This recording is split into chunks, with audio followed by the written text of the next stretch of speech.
untuk tahun 2024 ini formasi CPNS kita dipercaya untuk merekrut 20.772. Nah, ini adalah kesempatan bagi seluruh generasi muda yang fresh graduate antara usia 18 sampai 35 tahun. Ayo monggo untuk bisa ikut membesarkan negara ini, khususnya kalau yang melamar di Kementerian Agama untuk membesarkan organisasi Kementerian Agama. 20.772. Yes. Ini semua untuk CPNS, Pak? Atau? Ini khusus untuk CPNS. Jadi awal ini nanti yang dibuka oleh Menpan RB dan BKN hanya CPNS dulu. Loh, bagaimana yang P3K? Sabar. Nanti yang P3K mungkin nih bocorannya ya akhir September atau awal Oktober lah kira-kira. Tapi yang sekarang yang 20.772 khusus untuk calon pegawai negeri sipil. Ini rekrutmennya dari tanggal berapa sampai tanggal berapa, Pak? Jadi kita pengumuman mulai tanggal 31 Agustus kemarin ya, sudah kita umumkan secara resmi di web Kementerian Agama. Nanti teman-teman semuanya yang berminat untuk bergabung dengan organisasi Kementerian Agama bisa dilihat. Di situ ada tabelnya, pendaftarannya mulai tanggal 1 sampai tanggal 14 September. Okay. Nah, nanti setelah itu ada tahapan-tahapan seleksi administrasi itu sampai tanggal 16 dan segala macamnya bisa dilihat detailnya di tabel pengumuman itu. Nah, jenis formasinya, Pak? Jenis formasinya apa saja nih? Formasinya ini karena jumlahnya luar biasa, sebanyaknya 20.772, kita secara umum membuka formasi umum dan formasi khusus. Maksudnya apa? Formasi umum dan khusus pada prinsipnya formasinya sama. Kalau guru ya guru, kalau penyuluh agama. Hanya yang khusus ini dibedakan ada beberapa kategori. Contohnya ada para calon pelamar yang memiliki predikat komlot. Nah, itu kita berikan kekhususan karena mereka sudah berhasil untuk mencapai prestasinya. Tapi kita juga memberikan kekhususan contohnya kepada saudara-saudara kita yang penyandang disabilitas.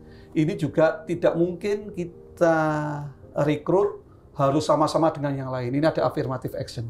Jadi kekhususan affirmative action ini juga untuk saudara-saudara kita yang mengalami difabilitas. Lalu juga ada kekhususan untuk saudara-saudara kita yang putra-putri Papua. Ini juga ada dikhususkan bentuk perhatian kita kepada teman-teman yang ada di Papua supaya juga bisa nanti mengabdi di lingkungan Kementerian Agama yang di provinsi, ada 4 provinsi ya sekarang di sana ya, tambah 5 berarti ya, 2 tambah 3 baru provinsinya. Dan yang ada lagi tentang formasi putra-putri Kalimantan. Ini nanti tentu dikhususkan bagi pengembangan IKN kita.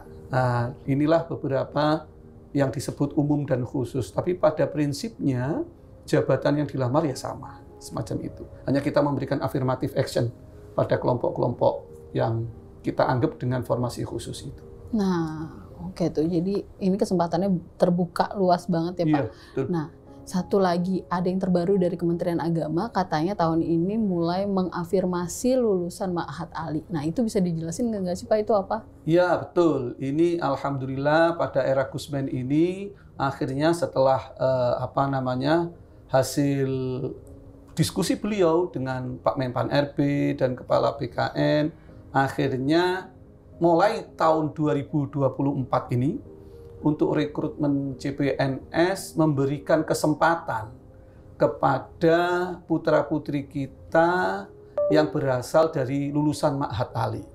Ma'had Ali ini apa? Ma'had Ali ini adalah satuan pendidikan keagamaan Islam formal.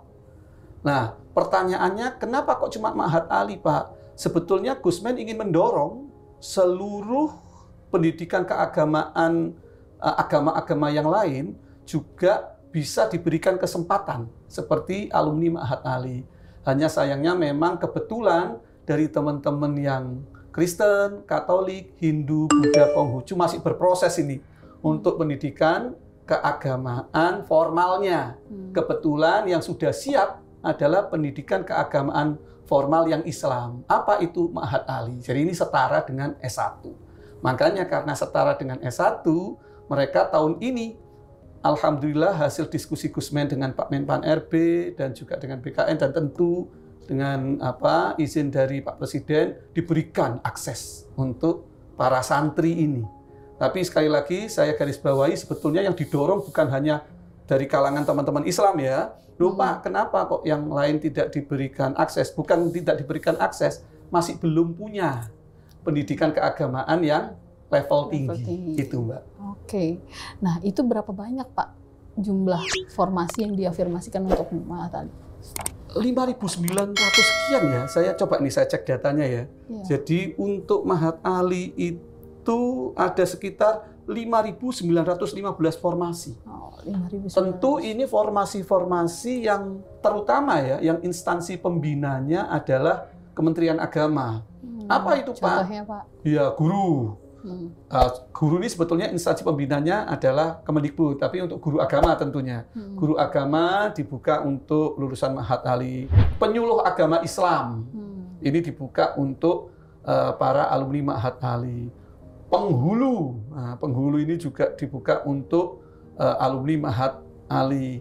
Pentasheh Al-Quran. Apa pentasheh Al-Quran itu Pak? Kita ada namanya Lajnah Pentasheh. Jadi Quran yang belum dicetak itu kan perlu dilihat. Jangan sampai ada kesalahan. Ini ada jabatan fungsional yang khusus untuk mentasheh naskah Al-Quran. Ini dibuka juga untuk lulusan Mahat Ali.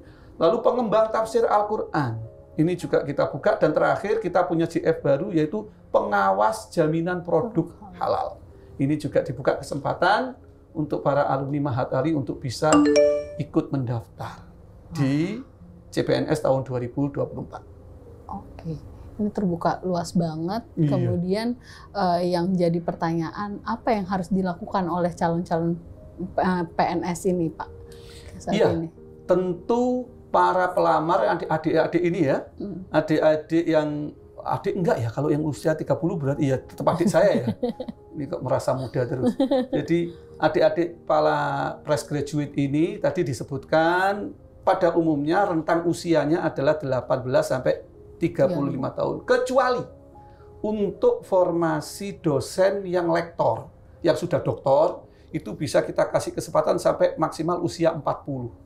Nah, apa yang perlu disiapkan? Ya tentu saudara-saudari, adik-adik semua yang ingin bergabung dengan CPNS di Kementerian Agama, tentu ya template-nya menyiapkan pengetahuan dasar. Karena nanti tesnya tentu pertama semua pelamar itu akan dites SKD. SKD ini BKN melakukan secara CAT, itu adalah seleksi kompetensi dasar. Jadi semua pelamar yang sudah dianggap lulus administrasi, dia berhak untuk ikut SKD. Seleksi kompetensi dasar yang diselenggarakan oleh BKN.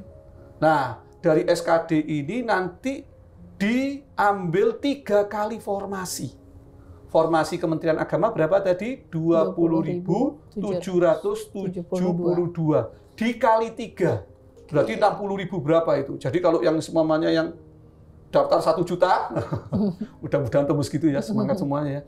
Maka yang diambil adalah 3 kali 20.772. Inilah yang berhak untuk ikut seleksi berikutnya yang disebut dengan SKB, seleksi kompetensi bidang. Nah, ini perlu disiapkan tentu oleh adik-adikku semuanya yang akan bergabung nanti, kami undang ya semua. Jadi di SKB nanti ini ada 3 komponen. Komponen pertama adalah CAT BKN lagi. Itu bobotnya 50%. 50% sisanya ini adalah kompetensi bidang yang terkait dengan jabatan yang dilamar. Yang pertama, yang sisanya 50 sisanya ini dibagi 2. 40%-nya adalah ujian untuk praktek dan sikap kerja berperspektif moderasi beragama. Yang 10% wawancara wawasan moderasi beragama.